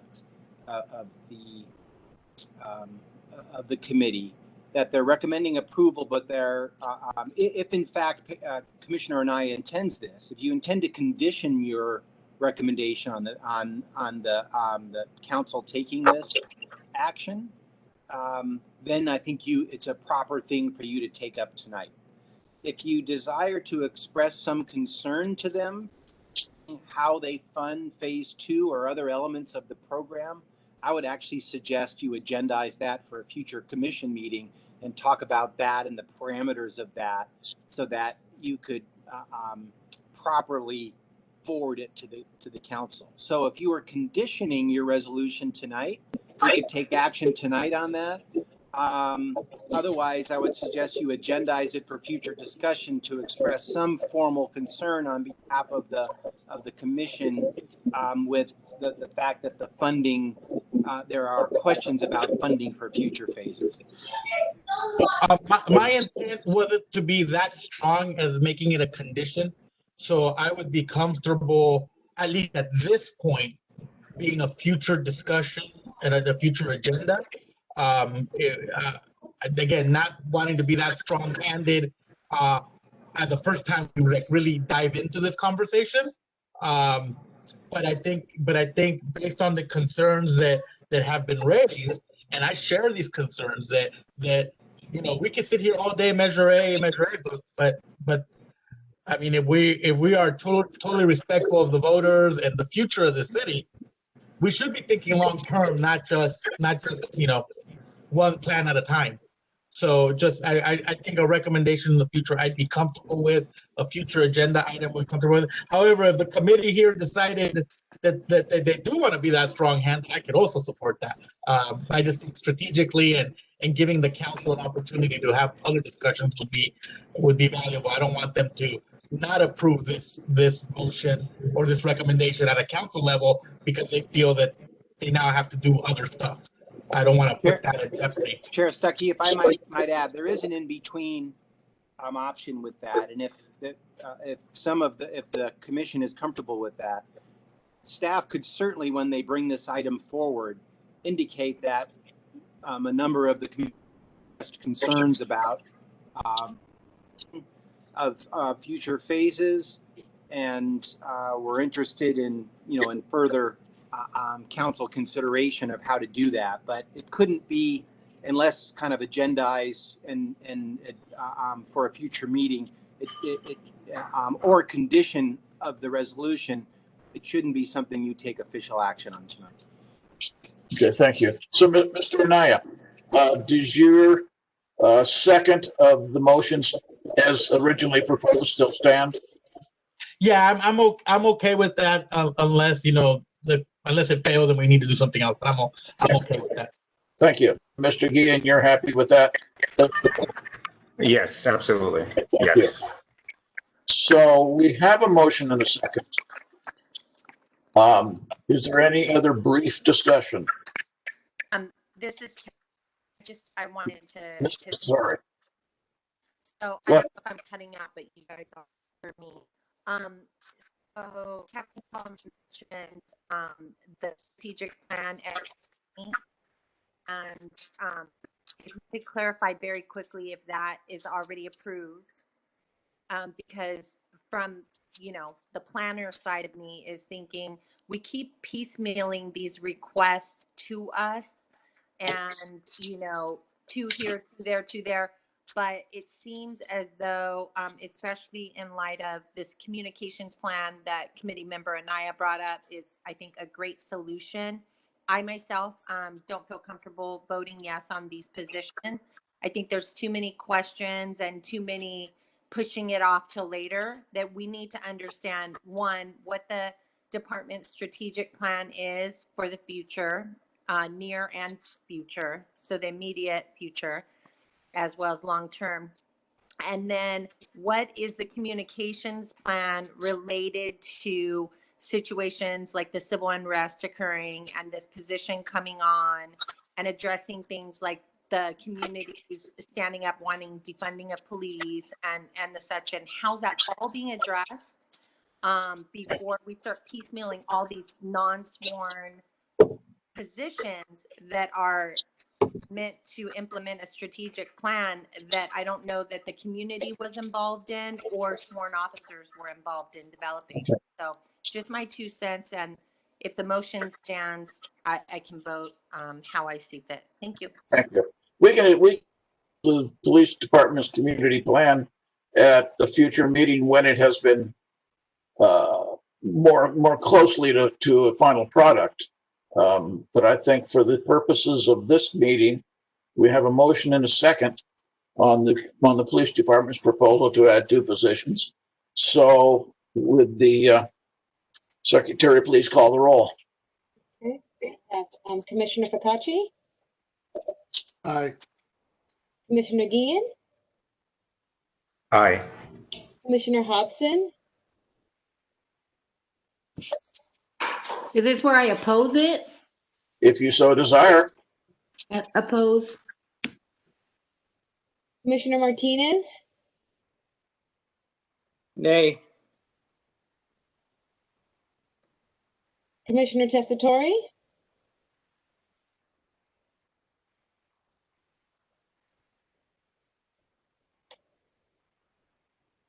I don't hear you. Nay. I'm sorry. What was that? I'm sorry. You were muted. Nay. No. Commissioner Volland,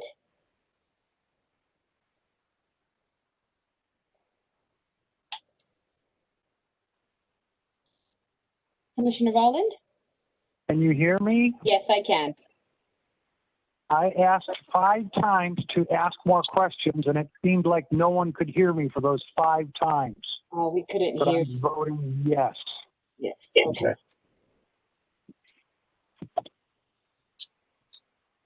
Vice Chair Anaya Aye. and Chair Stuckey. Aye.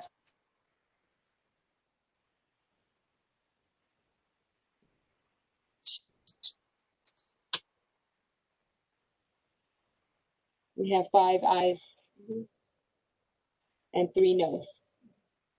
So the item will be forwarded to council for approval. Commissioner, if I might, Please, Mr. Googans. my understanding with the current composition of the board is that 6 affirmative votes are required for the recommendation of this group, right? Do we have 11 positions and they're all full? No, there are not. They are not. Okay, so how many do we have?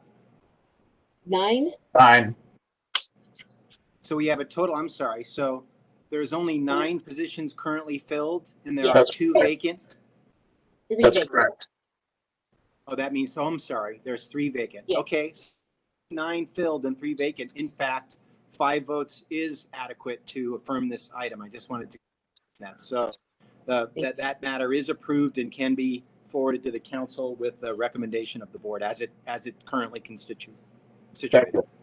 Attorney Googans, don't vacant seats count toward the count? No, they don't. If they're vacant, they don't count. If there's people absent, then you take the count as based on the number of positions that are filled. So if you had, say, 11 or 12 positions filled, and 3 people were absent, 5 votes wouldn't be adequate to approve the item because their absence does count. People who are absent does count towards the number required.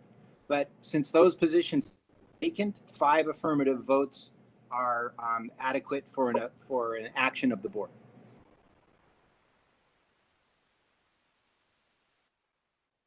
Thank you, Mr. Googans. Next item on the agenda is item number 3. Is there a staff presentation for this? Yeah, this is David Bilby, Finance Director for the city. I asked for this item to be placed on the agenda tonight just so that we could have a discussion regarding how many meetings have been canceled and when business can be conducted with the council. And so at the end of the day, whenever we have an item that's going to council, we typically take these on a quarterly basis. They typically go in hand with any budget adjustments that the city does on a quarterly basis. And so I wanted to at least have the item in front of the committee for consideration of moving this meeting to quarterly instead of once a month, consistent with how we take actions to council and to alleviate some administrative burden on the city staff. Okay. Thank you for the brief presentation, Mr. Bilby. Any clarifying questions from committee members? Hearing none, I'll now call for a 2-minute pause to allow the public to submit any final comments on the item. As a reminder, please refresh the view on your screen to ensure new comments appear. And the clock is starting virtually as we speak. Thank you.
The commentary period for this item is now closed. Have we received any comments, either online or by email? No comments. Thank you. Any comments or questions from commissioners? Yes, I have a comment and a question. Mr. Boland, go ahead. With all of what we've been discussing tonight and with all of the questions we've got, I don't think a quarterly meeting is in the works right now that we should be using, because we have several questions that haven't been answered or at least completely covered. So I think that we should still stay monthly for now and then look into the quarterly at a later time. Thank you.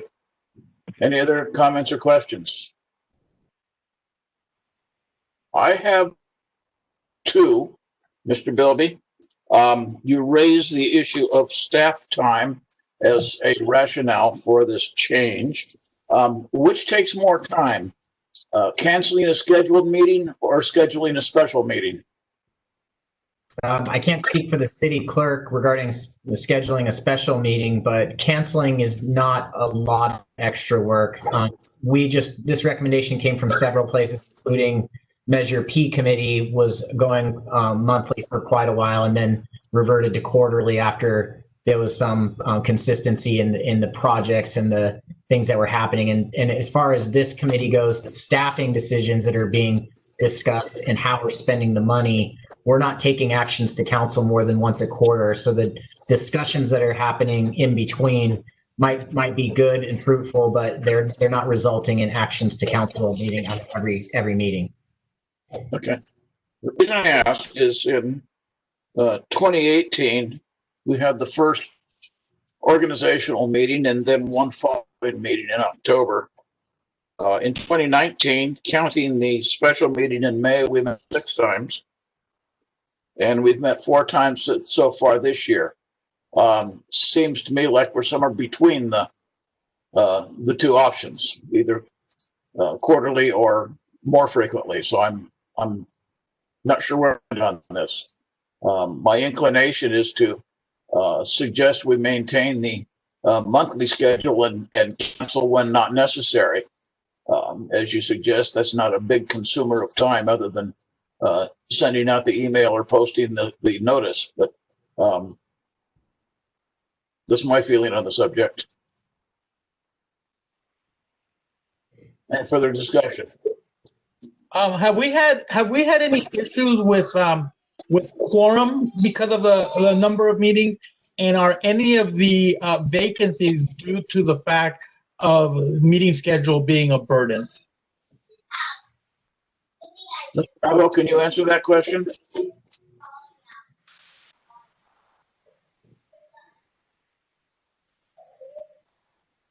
Claudia, can you answer the question of quorum? I'm sure you were addressing me. Sorry about that. They just they resigned really based on, I guess they didn't have time. So I really didn't get a reason as to why they resigned. So possibly because they no longer had the time to be part of it. I'm not really sure. They just sent a letter of resignation. So. And have we had quorum issues at all? I can't think of a time we haven't had quorum. I don't think so. I don't think quorum has ever really been an issue. Okay. No. Thank you. Any further comment, question? Do I hear a motion? Martinez, motion. Second. David? Chair, if you guys are, I'm not sure. I'm assuming that you're agreeing that you're going to continue on a monthly basis. I have not heard a motion one way or another. Oh, okay. Right. I thought I'll make a motion. I wasn't sure what it was. Okay, Mr. Martinez. I'll make a motion to go to the quarterly as discussed by Mr. Bilby. Okay, thank you. Is there a second? I can second. Hobson can second the motion. Okay, thank you, Ms. Hobson. We have a motion and a second. Are there any further discussion? Clerk, please call the roll.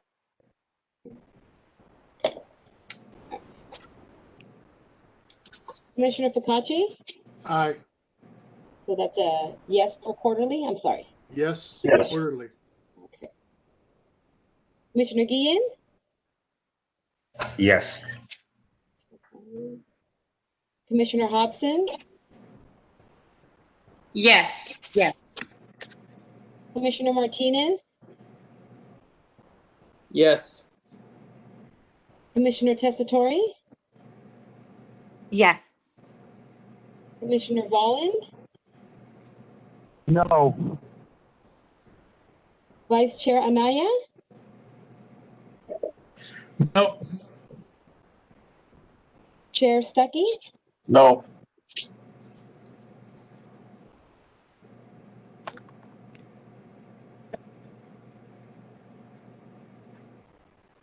Three noes and 5 yeses.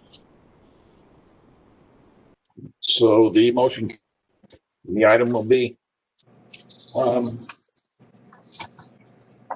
forward in the form of this resolution to council for their consideration.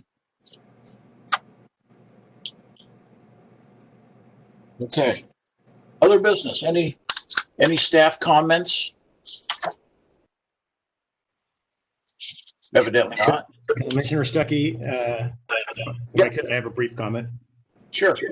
I just wanted to take a brief moment to respond to Commissioner Tessitore's questions and about the strategic plan specifically and about the overall planning for the police organization. So yes, back in 2019, just briefly, the police department worked on a strategic plan. More importantly, a multidisciplinary team of personnel from within our organization, crossing the whole swath of different ranks and positions, coordinated with other city staff and other folks in our community on a strategic plan. It was largely the work of our internal staff, though. This group of individuals who worked incredibly hard for months. I believe Commissioner Martinez was part of that and did some great work and came up with basically a 5-year strategic plan for the future. Now, this isn't a strategic plan that covers everything police related. It's really focused on the identified staffing needs for the future to address current and projected challenges. And just today, I sent the final approval for the plan to go to print. So that's, I made reference to it in my presentation, but that is should be being printed here shortly. It was fantastic work. But I also just wanted to comment on, of course, the policing changes. The needs of the community change, crime trends change, situations arise like, the entire community and community/policing relationship that cause dialogue and discussion in our entire community, which the police department has some incredible relationships and work with great members. So I do expect that there will still be some changes and some additional staffing requests or change staffing requests in the future, because we can never predict. I don't know if I don't want to speak for my brothers and sisters in the fire department. I don't know if fire patterns change quite so readily. I know that they do to a degree, but for sure, no one a year ago would have predicted, I don't think, what we've seen in the last several months, much less a global pandemic. And for those reasons, I would expect some changes in the future, but we are now printing the strategic plan, the work of our staff, a combination of many, many others, and look forward to bringing that out publicly just as soon as it's printed. I just wanted to, hopefully that answered a couple of those last questions. And please, any commissioners, welcome to reach out to me anytime for more information or details. I just occupy more time. Thank you. Could you have Claudia send that out to us when it's ready to be released? Yes, when we have this publicly ready, we make a long habit of making these strategic plans available to the public. That includes, quite honestly, any member of our public. So once we have that identified, I will ask Claudia to get it out to the committee members. Even if we wanted to make it an agenda item for just a staff presentation in the future, we're happy to do that as well. Great, thank you. Thank you. And also, I have a question for you, Captain. What are we? What? Could I ask him a question? Briefly. Go ahead. Is it a short question? Yes, Captain. With the police officers, we have added to the force. Has that helped cut back on overtime on all of our officers? Because that's a stress situation, and it's also a money situation. Why don't we take that at another presentation? We're trying to wrap up, and I appreciate the question, Mr. Volin, but I'm not sure that's okay. Necessary expenditure of time right now. Okay, I'd like to be added to the next agenda. One Sure. more question. As an update from the police department as to the status of their hiring and its effect on police operations. Thank you, both commissioners. And yeah, that actually helps me a lot because I actually don't have the data and numbers handy. We do have to do a little bit of number crunching to check that, but we'd be happy to provide that at a future report. Thank you. Thank you. Mr. Chair? Yes. If I might, as a point of order, that you took regarding establishing your meeting schedule as quarterly is not something you need council approval for. You guys establish your schedule, and as long as it's adequate to fulfill your obligations, you have the flexibility to do that yourselves. And so that's your action. That's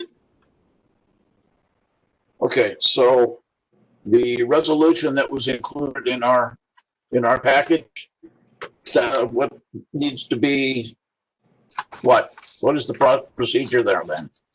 You've that resolution will be finalized by the secretary to the committee and prepared for your signature. Okay. And for mine. Okay. Thank you.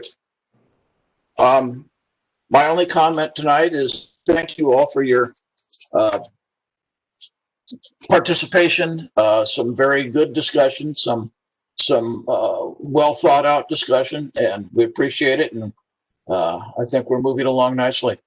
Any committee member comments? I got something really quick. I just want to see if there's a timeline for filling these empty seats, and also if when available, if we could get those dates for those quarterly meetings so we can block them out, that would be very helpful. Just as calendars start filling up, and not to forget also that I'd like to see on a future agenda that discussion of what now?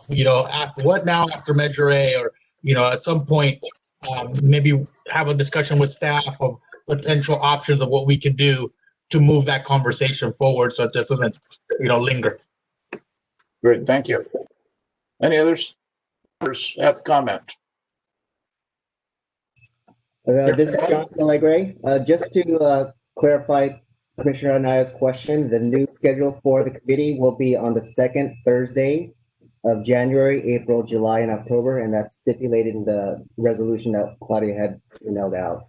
So the next meeting for the committee will be on January 14th. Thank you. You're welcome. Anything else? With that, we will adjourn. And again, thank you all for your participation. Have a good evening. Good night. Thank you. Thank you.